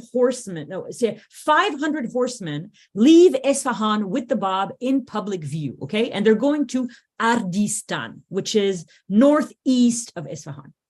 Every 10 kilometers, every 6 miles, 100 horsemen leave the group of 500 and goes back to Isfahan. So after 10 kilometers, one group of 100 goes. Then after another 10 kilometers, another 100 grows. So the group of 500 horsemen goes from 500 to 400 to 300 to 200 horsemen. After that's done, when there are 200 horsemen done, the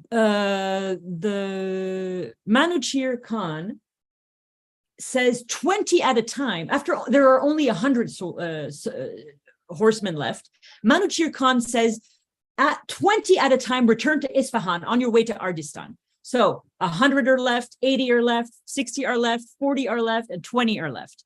When there are only 20 soldiers on horseback remaining, Manuchir Khan, and this is the next picture, Manuchir Khan, when there's only 20 remaining, send 10 to Ardistan to collect taxes. And then I colored in green the other horsemen who are now supposed to return to Isfahan with the Bab under cover of darkness. And Manuchir Khan is waiting for them at the gate of the city before dawn. And he takes him into his house, and he waits hand and foot on him. He serves him all his meals. He serves him all his tea. He makes sure he has everything he needs. He makes sure the Bab is safe and comfortable. And the Bab is going to stay with his new best friend, Manuchir Khan, for 4 months. 4 months. The calmest and most peaceful 4 months of his entire ministry are with a Georgian former slave eunuch governor of Isfahan. During this time, the Bab is calm and collected, and he's making a lot of plans. He's sending instructions to the Babis all over Iran. They don't know what to believe, so he allows 3 Babis to come, and he tells them the information, and he tells them they have to transcribe his writings and to disperse them. He asks Sayyid Hussein about, so he knows where he's going to be imprisoned. He makes that clear to the Babis. He knows, he tells them, he prepares them. And, he has time to communicate with his flock. So between the 6th of December, 1846 and the 4th of March, 1847, Manuchir Khan writes his will and testament. So he's going to die in March, in the 4th of March, 1847. And he writes his will and testament, and he offers the Bab his immense fortune, his entire fortune he gives to the Bab. It's 40 million francs in 1847. That's about $1.8 billion in money today. It was an enormous, unbelievable amount of money that he wanted to give to the Bab in his will and testament. And the Bab, above and beyond this fortune, Manuchir Khan took off his rings and gave them to the Bab, and give the Bab resources of his army to march to Tehran and meet Muhammad Shah in a position of force. And Manuchir Khan also had a plan to wed the Bab to one of the sisters of Muhammad Shah, so that would just basically make everything okay. He would marry one of the sisters of the Shah, and then nobody would be after him. He loved the Shah so much, So the Bab responded with a very touching letter on the 6th of December, 1846, in which he not only reassured and comforted his dear and loyal friend and governor, Manuchir Khan, but also gave him the gift of knowing that he had 99 days left to live, so that he could prepare. Manuchir Khan, as his life was ending, realized everything he had, his wealth and his estate, has been the product of oppression, and spent as much time as he could in the Bab's company. And one day he confided his fears in the Bab. As the hour of my departure approaches, he knows this because the Bab just told him, you have 99 days left to live.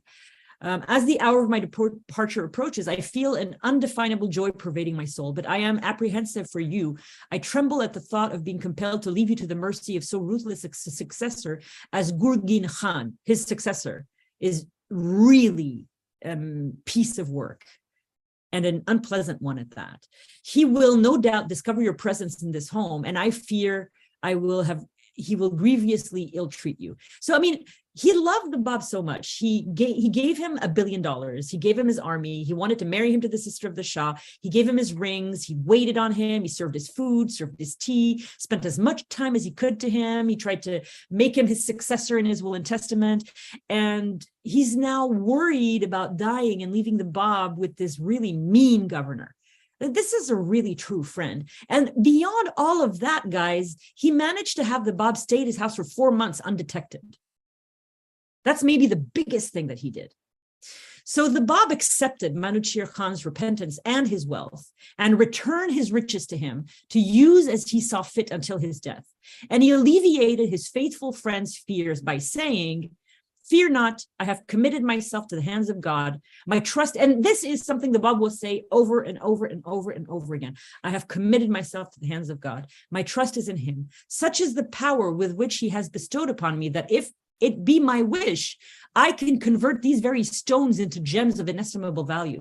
And I can instill into the heart of the most wicked criminal the loftiest conceptions of uprightness and duty. Of my own will, I have chosen to be afflicted by my enemies, that God may accomplish the thing destined to be done. The thing destined to be done is to maintain and secure the covenant, and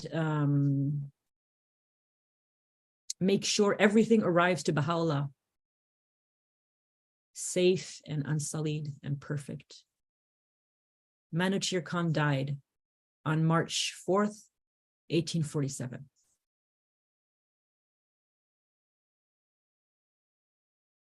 So after that, after March 4th, that's not going to be as pleasant for the Bab.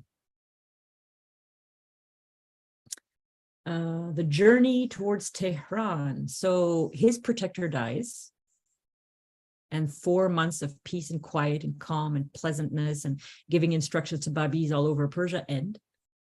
And Gurgin Khan takes the entire fortune of Manuchir Khan and tells Muhammad Shah that the Bab is still in Isfahan and that Manuchir Khan protected him for 4 months. The Shah, he was certain that Manuchir Khan, he thought he was his loyal ally, and he thought that he had kept him for 4 months to be safe to meet with the Shah. So he asks that he orders that the Shah be brought to Tehran, and he gives orders that he should not be recognized during the journey. And yes, okay, so there you go. Haji Mirza Akazi, the prime minister of the Bab, was called by Shoghi Effendi the Antichrist of the Babi revelation. Haji Mirza Akazi had hated the Bab from the earliest reports of his cause, and he would do everything in his power to prevent a meeting from Muhammad Shah and the Bab.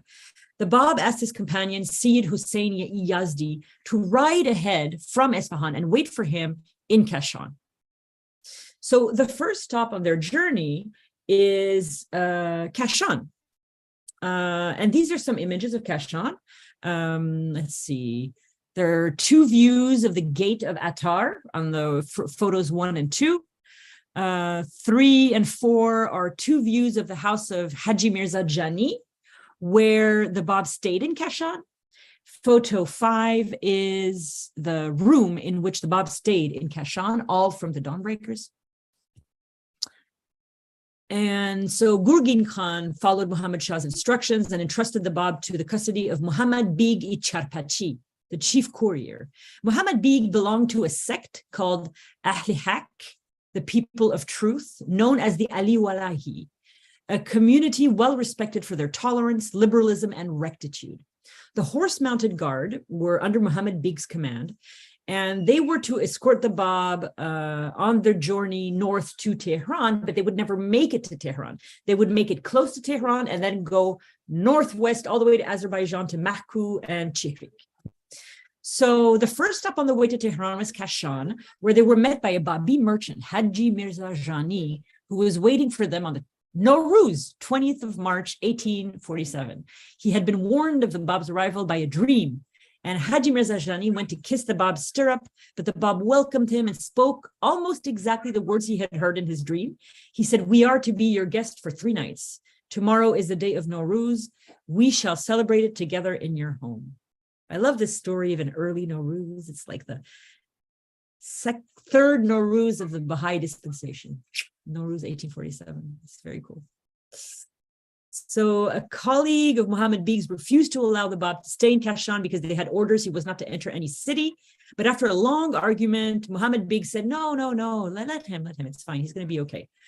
We're not going to lose him in Kashan. We know where he is. When Haji Mirza Jani offered to pay the expenses for the 3-day halt in Kashan for the escort, the Bab said, no, thank you. He said, it is unnecessary, but for my will, nothing whatever could have induced them to deliver me into your hands. All things lie prisoned within the grasp of God's might. Nothing is impossible to him. He removes every difficulty and surmounts every obstacle.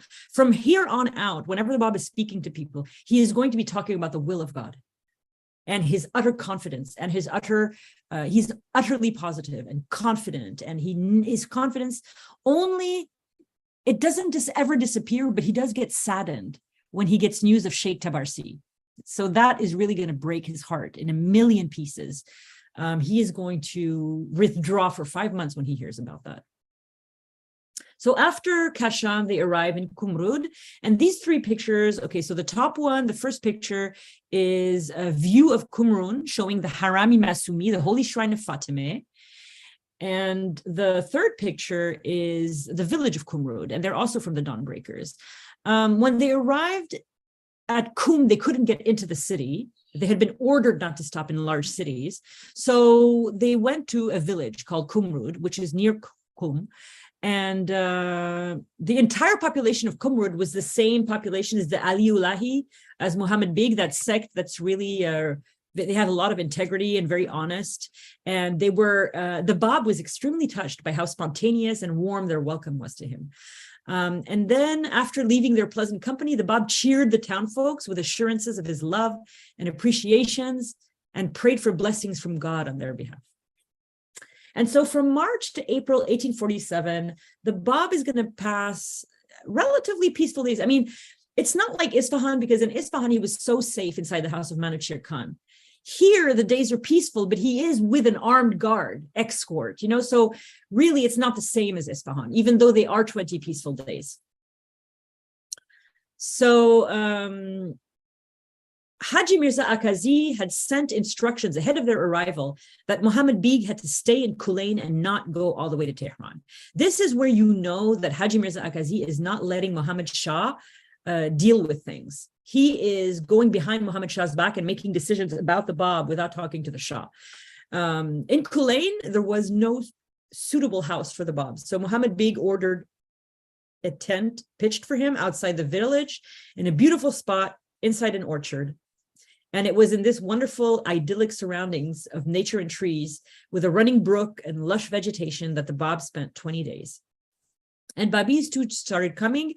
Sayyid Husseini Yazdi and his brother Sayyid Hassan, Mullah Abdul Karim Ghazvini, and Sheikh Hassan Zunuzi all came to meet him there. And then something really wonderful happened. Between the 28th of March and the 17th of April, 1847, Baha'u'llah sent a gift to the Bab in Kulain. And this is an image of the fortress of Kanargird, which is right next to Kulain. On the afternoon, oh, wait, hold on. Yeah, this is it. This is the village of Kulain. A stone village, it's a earthen village, looks like. On the 1st of April, 1847, 3 days after the Bab had arrived, two Babis arrive in Kulain bearing a gift from Baha'u'llah. Baha'u'llah's parcel included a sealed letter and some gifts which brought great joy to the Bab in a moment of loneliness and imprisonment. His face glowed with joy, and he effusively thanked the believer who had delivered him the package. Baha'u'llah's gift would have a profound impact on the Bab. In the Dawnbreakers, we're told that the Bab kept the glow of exaltation from his contact with Baha'u'llah, him whom God shall make manifest, for nearly 2 years. That gift in contact with Baha'u'llah, so close to him, Kulain, just south of Tehran, made the Bab happy for 2 full years until he heard the news of the massacre at Sheikh Tabarsi in the summer of 1849.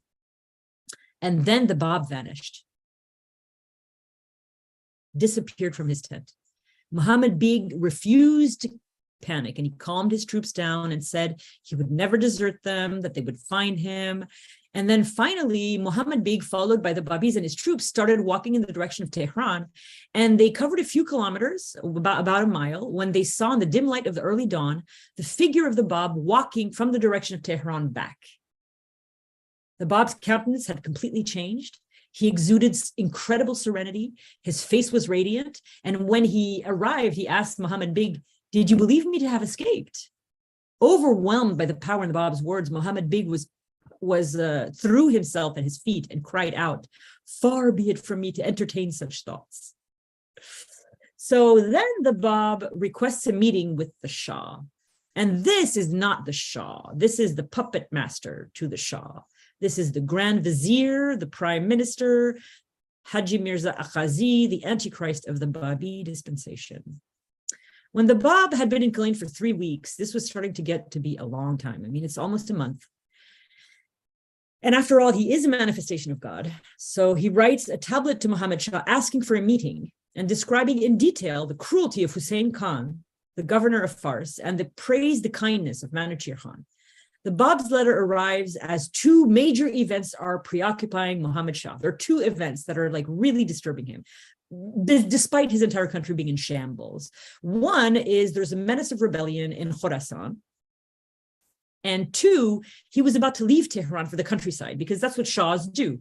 They have like 1 billion palaces, and then they spend some time in Tehran, and then in their palace here and there and here and there. And he was wanting to go to the countryside. And also there's this rebellion. So they're 2 completely different types of worries, really. Haji Mirza Akazi played heavily on the Shah's fears and made him really paranoid that if he met the Bab, basically Khorasan would end up in rebellion, basically, to long story short. So he said that it would destabilize the kingdom and all this stuff. So Haji Mirza Akazi warned the Shah that the mere presence of the Bab in Tehran would be the cause of the greatest trouble and the greatest mischief.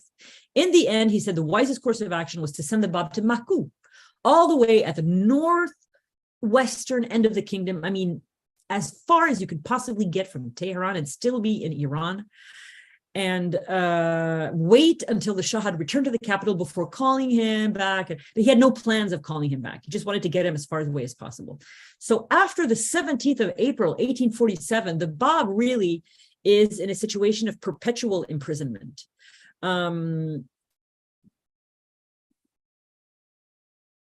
Sorry.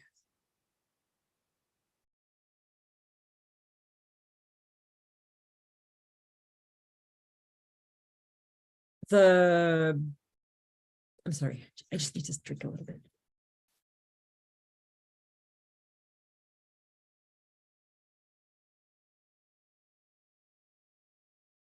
Okay, so there is a really good reason why the Bab was sent to Azerbaijan.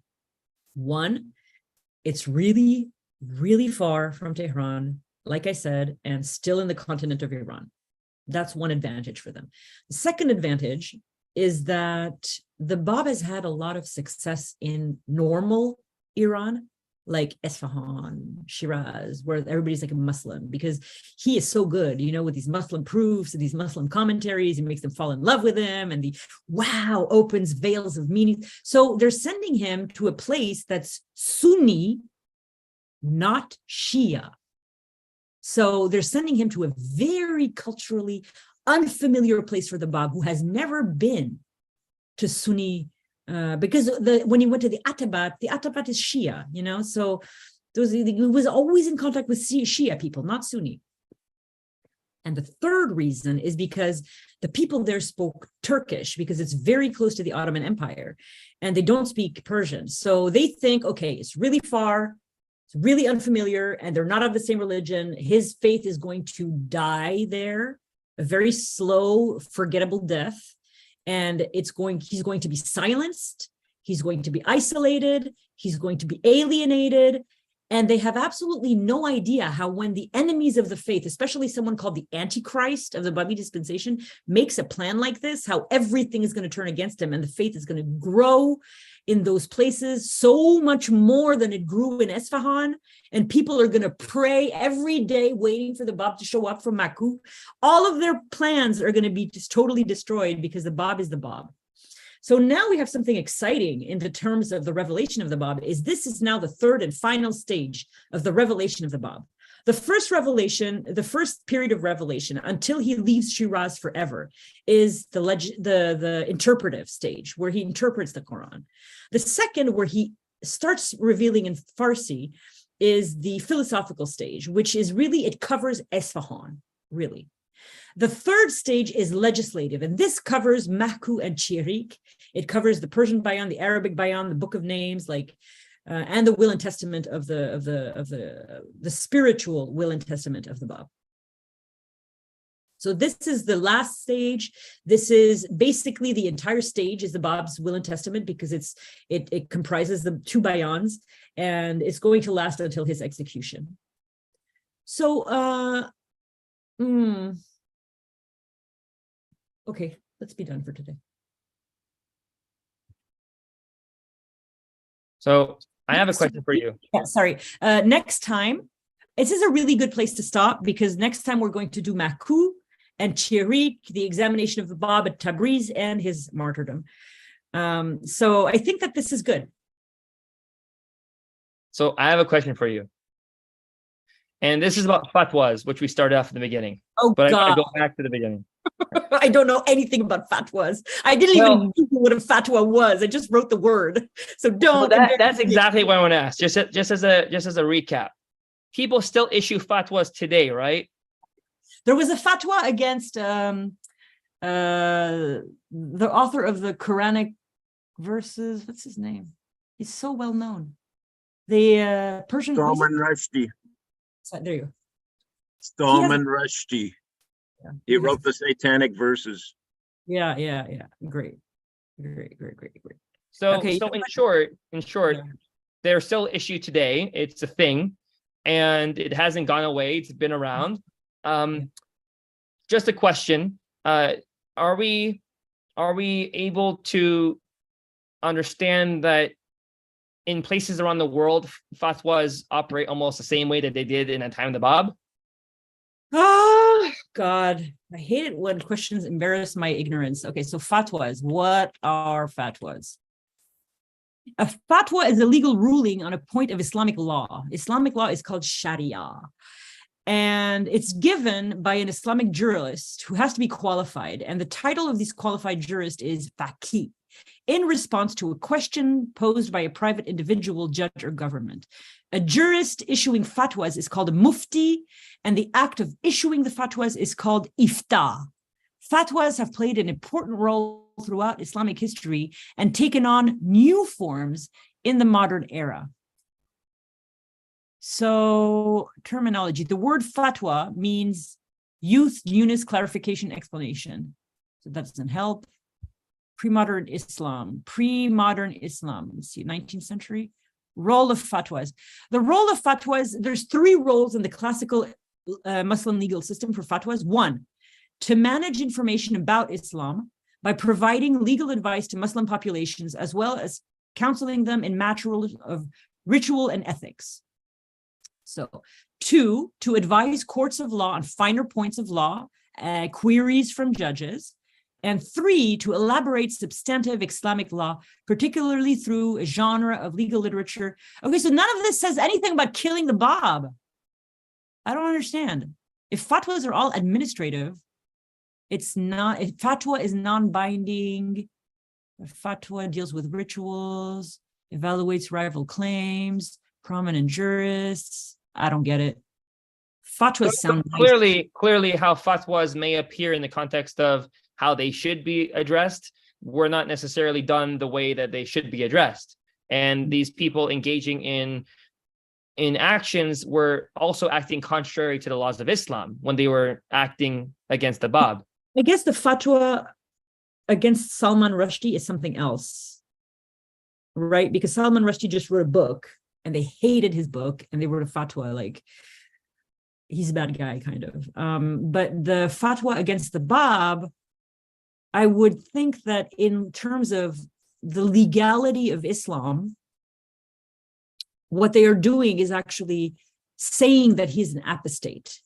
You know, he is basically a covenant breaker for Muslims. So they're basically, a fatwa against the Bab is like he's a covenant breaker. And I believe that in the 19th century, the punishment for being a covenant breaker was death. And that's why they have to kill him. Thank you for the clarification. I don't know. Let me just look. We're not done yet. I'm just doing punishment for apostasy. Okay, so apostasy is punishable by death. So the fatwa is a legal thing. The Bab says he's the Qaim. So a fatwa is like Islamic law saying that he is an apostate, and then he has to die. Okay, thank you. That helps us all in as we're getting exposed to this culture, especially those of us that may have never used the terminology. We're able to have some connection so we can go look for ourselves and learn. So we really appreciate this exposure, Violetta. We really do. And secondly, we understand that there's another session coming after today, and that as we are going to get to that next session, Peter Terry rightfully asked, hey, let's share the link with everyone. So unfortunately for everyone, we're going to have to tell them that after this recording, we have to share the link. So for everyone to access the recording, Jeremiah, how do people come for the next Zoom session? We have the recording here. It's on Clearwater Baha'is, also the Firm Foundation sharing it. You've got the Desert Rose Baha'i Institute. But how do we get to the next Zoom session? So there's a neat new feature that Zoom has implemented. And so this particular chat box with everyone who's participated, who has come in, as long as they access it through their user account, the links actually, I'll put those in there and they can receive them then. So everyone who's actually participated, Wow. they have an account with Zoom, Wow. and they have access to this particular chat. They must have hired some new people at Zoom because they're like not sucking. Yeah, so that's pretty neat. But in general, the links will be up on the Clearwater Baha'i site. They're gonna, a link to it will also be accessible on Desert Rose Baha'i Institute site as well as FFA. And Okay, the great. links themselves are going to I'm not going to put the link on YouTube only because I get spam that way. So what I will do is I'll put the link to those sites where people can go to those sites and get the link from there. All right. Mm-hmm. Sounds Thank good. you, Is it going to be Jeremiah. a different link than this one?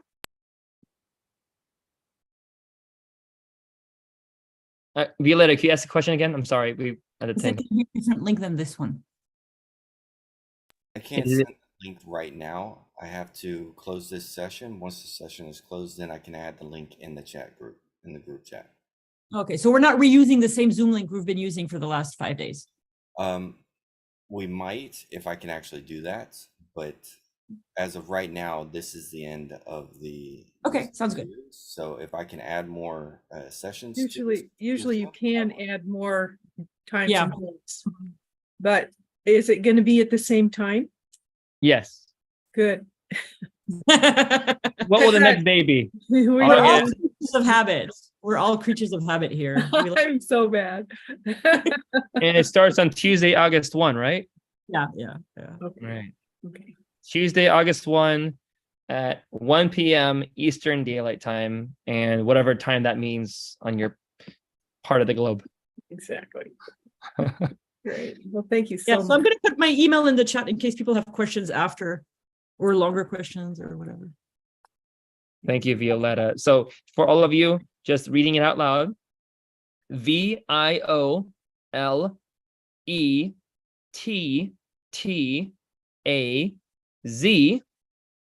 VIOLETTAZ@gmail.com. G for Google. Yeah. So it's ViolettaZ@gmail.com. Cool. Okay.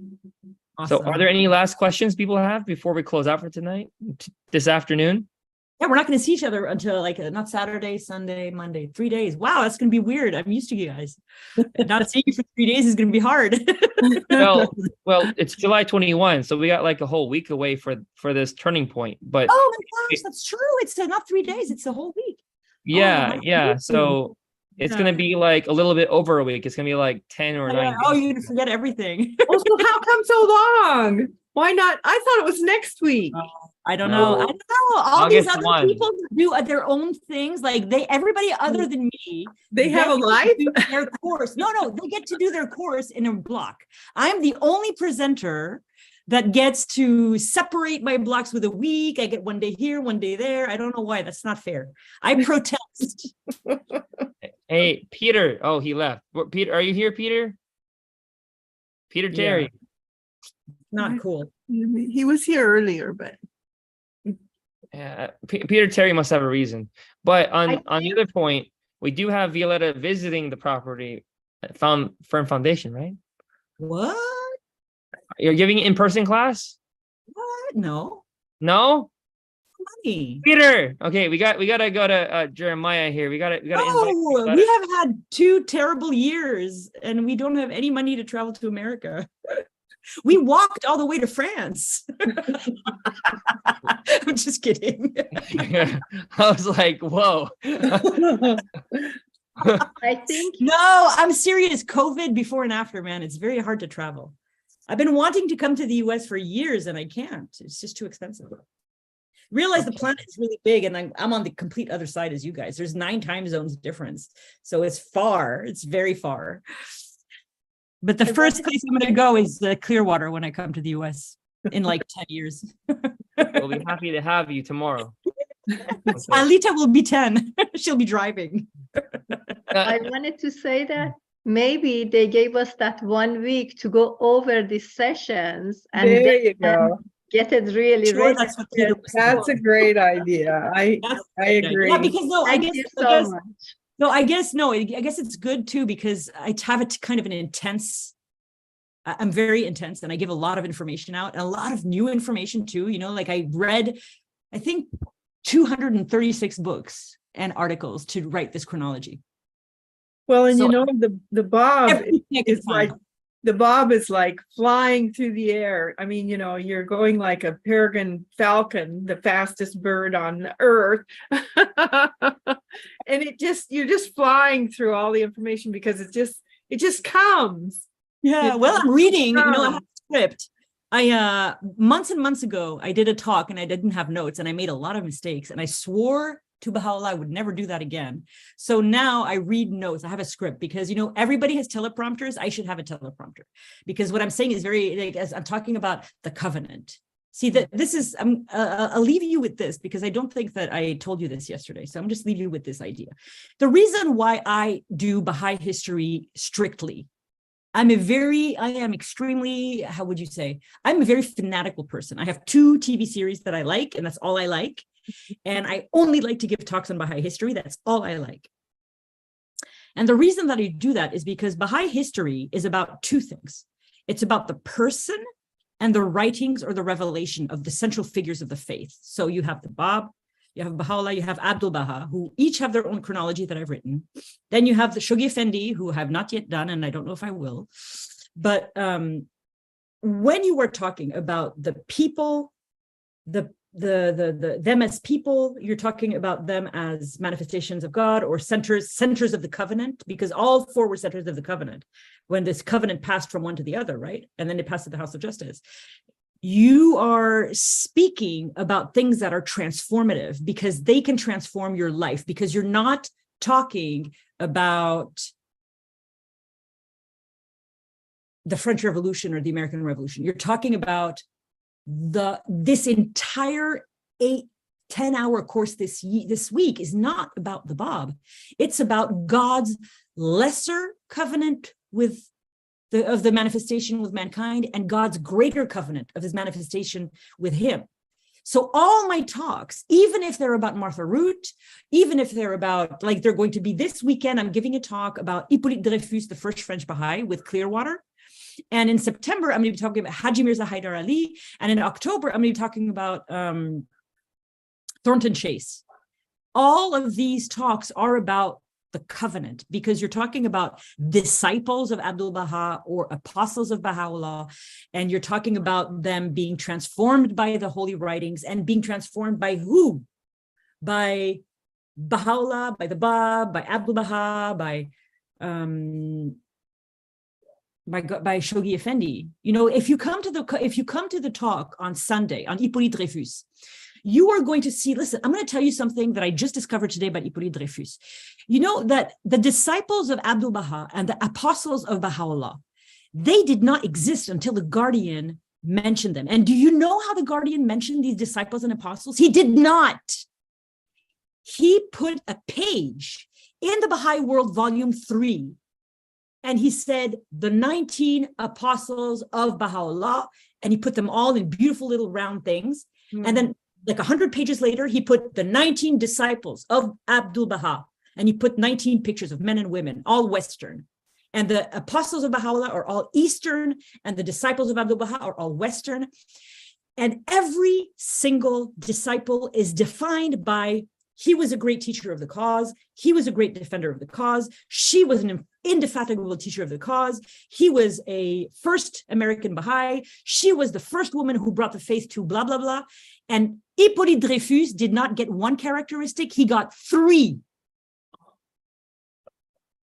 Author, translator, defender of the faith. Nobody else in that whole list of 19 got more than 1 characteristic, and Hippolyte Dreyfus got 3. When he died, Shoghi Effendi sent 2 cables signed by him and the greatest holy leaf. The same day, he wrote a 3-page letter to Laura. And a little bit later, he wrote an entire eulogy of Hippolyte Dreyfus. Hippolyte Dreyfus is so important, and I literally knew nothing about him before starting to work on this. Guys, I'm so sorry. I have to run because I actually have another meeting. Forgot. We're happy to have had you, Violetta. Je vous vois sur l'autre. Okay, bye. Thank you.